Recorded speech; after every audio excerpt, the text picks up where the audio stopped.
So I've just been watching this eye-opening speech by Ben Habib, who says that we actually have a treaty that we could use to deal with the Pakistani grooming gangs. This would result in quick deportations for the monsters who commit these horrific acts, dealt with by the Pakistani government under their own laws, which would pretty much result in death for the offender.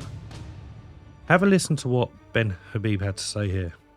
It must be pretty obvious to anyone looking into British politics or close to it that if there are two routes for the government to protect the British people, the first route being relatively straightforward, quick, determinant and likely to deliver the desired result, or the second route being protracted, more difficult, more expensive and less likely to deliver the result, our governments always go for the second route.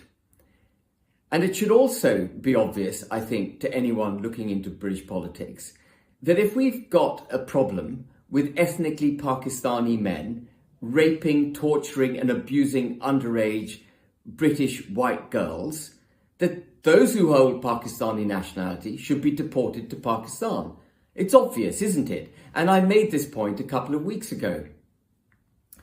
And yet, we haven't heard anything out of the British government about what it's going to do to rid this nation of those people.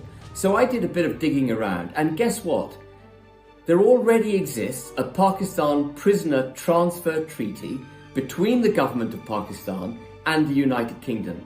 But we haven't taken advantage of that treaty. We haven't invoked it in order to send people back to Pakistan. So I took things one step further. I spoke to a fairly senior friend of mine in one of the law enforcement agencies in Pakistan, and I asked him whether Pakistan would be reluctant or somehow would resist taking back its own nationals.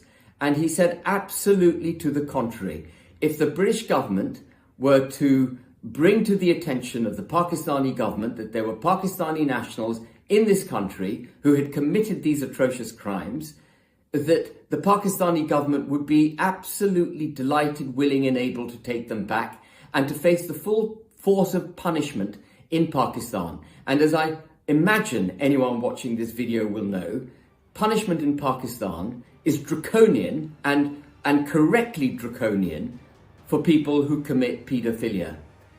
So my challenge to Keir Starmer is, don't go for the more difficult, more expensive and less likely route to succeed in dealing with these criminal gangs.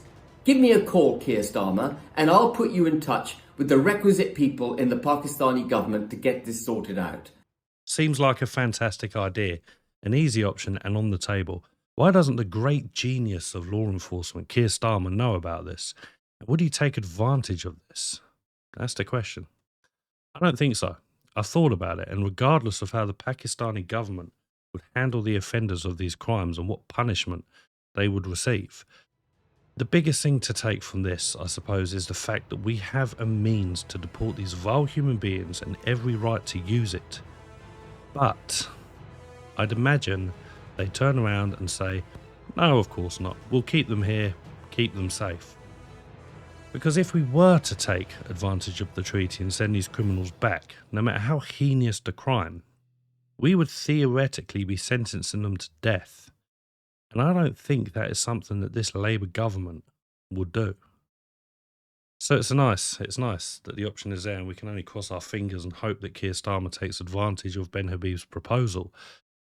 But I wouldn't hold my hopes up. I think Keir Starmer, he's just too soft.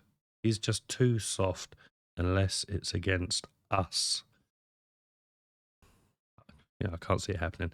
Anyway, thank you for watching. That's a little update on that interesting proposal by Ben Habib. So if you've liked this, please like and subscribe, and see you in the next video.